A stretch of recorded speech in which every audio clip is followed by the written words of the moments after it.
una de las cosas que dijo el gobernador de la provincia en el encuentro de la COVIAR, de la Corporación Vitivinícola Argentina, el día sábado, fue que Mendoza tiene que estar libre de trabajo infantil cero. Lo dijo ante un ámbito, digamos, para este tipo de anuncios o de convicciones que se expresan en esos momentos, quizás uno podría decir poco amigable. Bueno, le vamos a consultar a alguien que está en el territorio y que hace el control por parte de la Subsecretaría de Trabajo para que no exista trabajo infantil en la provincia de Mendoza. Es Ricardo Nasif, que es coordinador en el Valle de Uco de la Subsecretaría de Trabajo. Ricardo, ¿cómo estás? Buen día. ¿Qué tal? Buen día, Rodrigo. Un gusto, como siempre, Igualmente, estar a bueno, hablar de Radio Nacional. queríamos que nos contaras un poco cómo se traslada esta situación en el terreno, ¿no? Este tipo de discursos que por ahí uno los ve, digamos, en un ámbito como es el Hotel Hyatt y frente a una cantidad importante de empresarios del sector, cómo después eso se lleva adelante en la práctica, que es cuando, en tu caso, hemos sabido incluso de agresiones que has recibido físicas, vas al lugar y tenés que controlar que la ley se cumpla. Sí, para nosotros es importantísimo lo que ha dicho el gobernador, no porque sea la primera vez que lo diga, lo ha reiterado en varias ocasiones, pero me parece que, como vos decías, el contexto era muy importante. Lo dijo frente a las principales autoridades políticas, legislativas y judiciales de la provincia, frente al vicepresidente de la Nación y funcionarios nacionales, y no dejó lugar a dudas. Incluso planteó: no hay excusas en tradiciones, en costumbres o en prácticas habituales. Planteó que no se va a dar marcha atrás y que el trabajo infantil en Mendoza debe ser cero. Eh, y esto lo dice a pocos días de que corporaciones como la Sociedad Rural Argentina en Valle de Uco, Ujú. particularmente en San Carlos, pidiera al Estado que suspendiéramos las inspecciones. Entonces esto le da una fuerza política, esta respuesta y declaración tajante del gobernador da una fuerza política importante para el trabajo que nosotros hacemos habitualmente en el territorio. Además hizo otro anuncio importantísimo en este sentido, que es la ampliación del programa Buena Cosecha. Actualmente están funcionando 70 centros de contención, de apoyo, de protección de niños, niñas y adolescentes, y el gobernador anunció que se va a ampliar a 106 centros. Esto llevaría a que se llegara a 5.000 niños, o es lo que se tiene planificado actualmente. El programa contemplaba a 3.500. Esto saca a los niños de la situación de vulnerabilidad que implica el ámbito del trabajo, no solamente cuando están desempeñando una tarea, sino cuando están en ese ambiente que es sumamente peligroso para los niños, y los coloca en un lugar donde son asistidos, protegidos, educados por maestras. Y esto es una medida muy importante en la prevención del trabajo infantil. En cuanto a la lucha desde el punto de vista del ejercicio de la policía del trabajo que llevamos a cabo desde la subsecretaría, estamos en una planificación sistemática y permanente, y estamos atendiendo todas las denuncias que nos lleguen a la subsecretaría en forma anónima o también a través de los sindicatos. Ujú. Ricardo, ¿con qué situación concreta se encuentran ustedes en el terreno? ¿Qué cosas te ha tocado ver que tienen que ver con, por ejemplo, el trabajo infantil en nuestra provincia?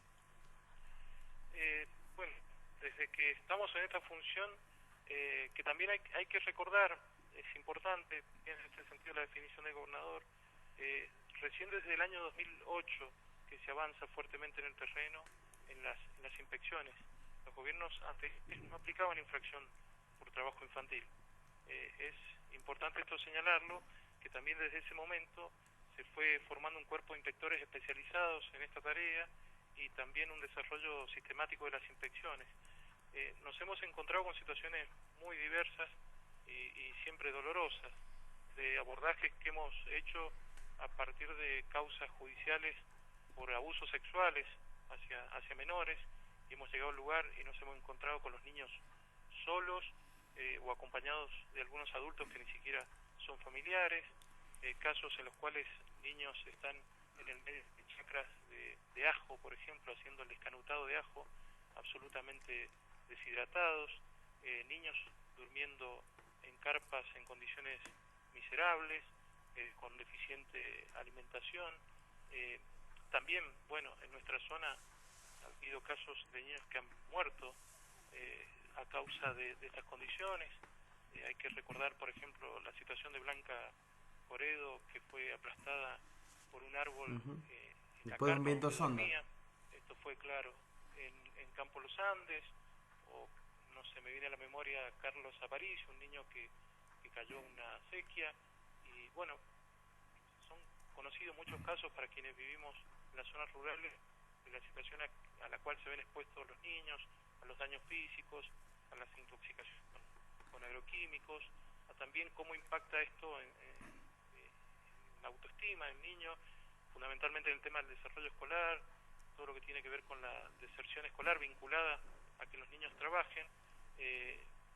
Nosotros estamos viendo que en el último tiempo la detección es mucho menor en el ámbito de las actividades económicas y que se está retrayendo un poco el trabajo infantil al ámbito familiar, que también explotación, esto que dice el gobernador, que el trabajo infantil debe ser cero, lo tenemos que llevar a todos los ámbitos, no solo de las actividades económicas, sino también de las actividades familiares. Para eso también es muy importante que haya anunciado el fortalecimiento del programa Buena Cosecha. Ricardo, nos parece fantástico el dato que acabas de mencionar, que desde 2008, es decir, cuando se cumplían los primeros meses de un gobierno local que estaba hermanado con el proyecto político nacional, se están cumpliendo estas inspecciones. Pero hay que decir las cosas con crudeza, y me parece que vos lo señalás porque, claro, estás en el terreno. El gobierno nacional y el gobierno provincial y la subsecretaría o el Ministerio de Trabajo de la Nación cuentan con el auxilio de la fuerza pública suficiente para enfrentar a las corporaciones para llegar a un trabajo infantil cero, es decir, que no exista más, o lamentablemente van contra los molinos de viento, como ocurre muchas veces, inclusive el propio Tomás lo ha denunciado, y bueno, así es muy difícil, ¿no? Hay corporaciones que son poderosas, sobre todo en el ámbito agrario, donde nosotros por lo menos lo hemos percibido con mayor frecuencia a la explotación infantil. Pero también habría que tener en cuenta algunos factores globales, no solamente el tema de las inspecciones. La disminución del trabajo infantil también va de la mano de la disminución de la pobreza, va de la mano de la disminución de la desocupación, y eso ha estado ocurriendo en los últimos años en Mendoza y en la Argentina. Es decir, hay condiciones estructurales que llevan a que los niños trabajen, y esas condiciones estructurales en la Argentina se han modificado sustancialmente. Entonces tenemos menos pobreza, tenemos menos desocupación, tenemos muchos más niños en la escuela, y esto está vinculado con políticas públicas activas que promueven la inclusión de los niños, entre ellos la asignación universal por hijo, que ha llevado a que aumente significativamente la matrícula, que además, como todos sabemos, obliga a que los niños estén en la escuela, obliga también a que se le brinde la asistencia sanitaria básica, que es cumplir con el plan de vacunación. La asignación universal para las madres embarazadas también es un apoyo significativo. Todo eso contribuye o brinda las condiciones para que el trabajo infantil disminuya. Por supuesto, por otro lado está el tema de las inspecciones y el ejercicio efectivo del poder de policía del Estado para detectar el trabajo infantil y buscar infracciones a quienes violan la normativa nacional. Y acá yo quiero hacer mención en Mendoza una herramienta muy importante que nos ha ayudado mucho en esto, que es la ley 8.374, un proyecto del diputado Arenas, que establece en Mendoza, y eso es un ejemplo para el resto del país, la quita de exenciones impositivas o el acceso a cualquier beneficio fiscal de aquellos empresarios que exploten a niños. Esto ha ayudado muchísimo porque, por ejemplo, la tasa cero, préstamos del Fondo para la Transformación y el Crecimiento o cualquier fondo que se tramite a través del Estado Nacional se torna inaccesible para quienes exploten a nuestros niños. Esto, sumado a las inspecciones que se hacen en el terreno, contribuye desde el Estado para que ese trabajo infantil, esa explotación infantil disminuya. Nosotros tenemos la fuerza del Estado Y a veces, por ejemplo, en el caso que mencionaba Rodrigo al comienzo, donde yo sufrí una agresión en San Carlos, nosotros muchas veces optamos por no ir con la policía, por ejemplo, para no revictimizar a los propios niños. Claro. Pensamos también en lo traumático que puede significar para los niños que están sometidos a esa situación, que encima el Estado vaya con toda la fuerza pública y se haga presente en ese lugar. Obviamente nosotros tenemos que articular herramientas para la protección de los propios funcionarios del Estado, pero que tengan en cuenta fundamentalmente que no caigamos en una revictimización de las víctimas de la explotación infantil. Ricardo, te agradecemos mucho este diálogo y vamos a seguir con el tema y bueno, vamos a seguir informando de las actividades que realizan para el control del trabajo infantil y que eso sea cero, como debe ser allí en el Valle de Uco. Muchas gracias.